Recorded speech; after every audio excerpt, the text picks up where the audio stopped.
Welcome to Supply Chain Management. Now, I know most of you have spent your childhood evenings dreaming of taking your first supply chain management course. But for those handful of you who might not know what supply chain management is, let me provide you a brief explanation. Let's take a simple product, like a bottle of water.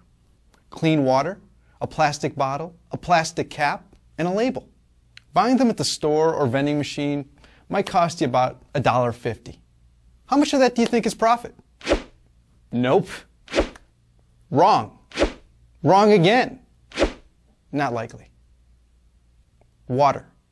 A plastic bottle and a label.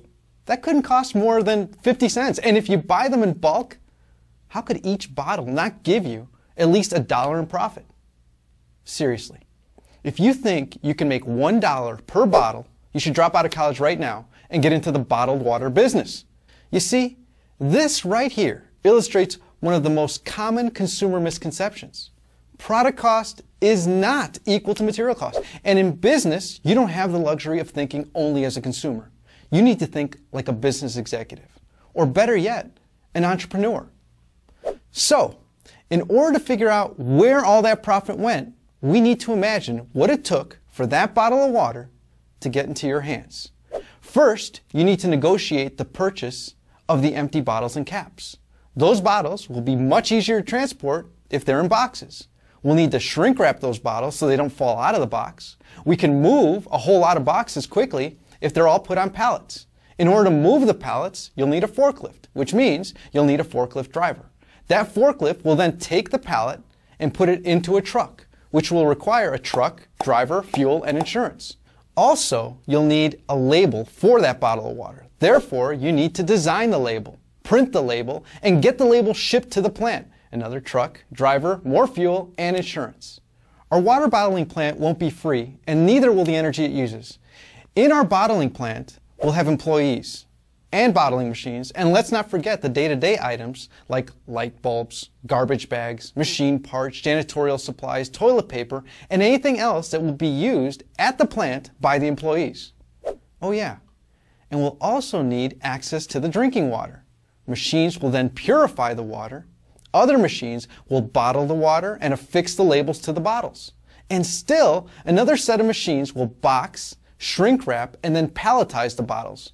In order to move those pallets, again, you'll need a forklift, which means we'll need another forklift driver.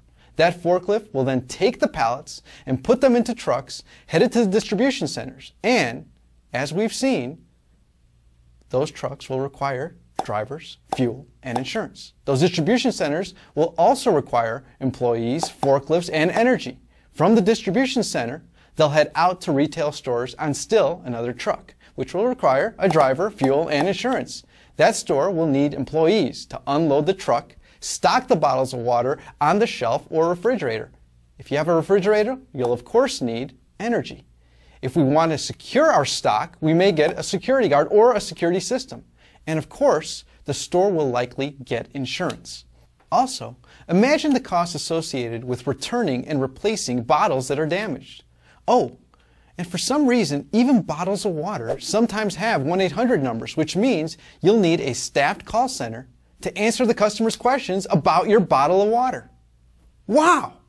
All those materials, boxes, people, machines, buildings, energy, fuel, and vehicles, they cost money. Those things weren't free, and they probably weren't used efficiently, and it's likely that several bottles didn't survive the journey to the consumer. Oh, and by the way, the employees at the water company, you know, the ones that work in finance, accounting, marketing, human resources, and IT, they want a paycheck too. So, through that simple example of a super simple product, we're beginning to see that companies face challenges when they buy things, make things, move things, sell things, and service things, which includes repair and maintenance. Oh, and let's not forget, companies need to do all of these things using sustainable materials, energy, and methods. Guess whose job it is to make sure that all these things happen flawlessly, with minimal effort, and of course at minimal cost? You guessed it, supply chain managers. The supply chain manager needs to be able to do all of these things. They need to give the customer the product they want, when they want it, as often as they want it, for a reasonable price, while still managing to make a profit. This requires world-class skills and knowledge in the study of supply chain management. There's that scary term again, supply chain management. Let me try to make it friendlier by shuffling around the words. There you go. The management of the chain of supplies.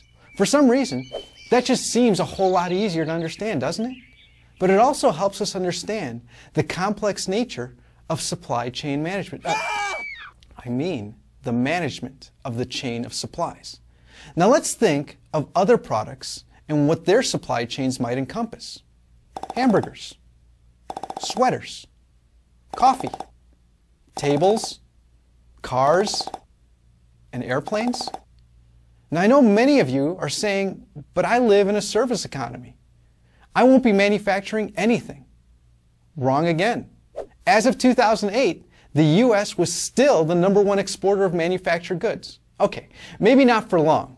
So let's talk about service economy supply chains. Let's think of something you're probably familiar with, the hotel industry. What do hotels manufacture? Lodging experiences, dining experiences, spa experiences, which all together make up vacation and conference experiences.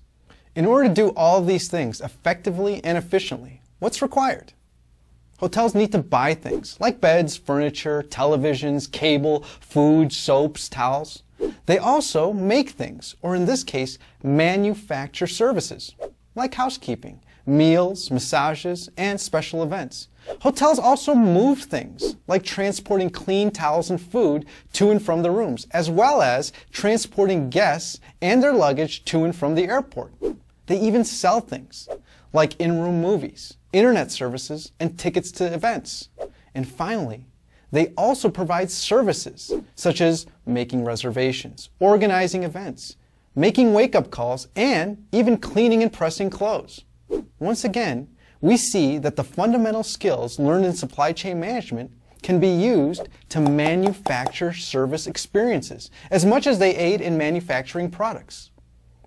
Well, I hope that this has given you an idea of what supply chain management is all about. You see, this is the reason why little kids all around the world want to be supply chain managers. They want to take part in manufacturing the best products and services on earth. So again, welcome to supply chain management, where all of your childhood supply chain dreams are about to come true.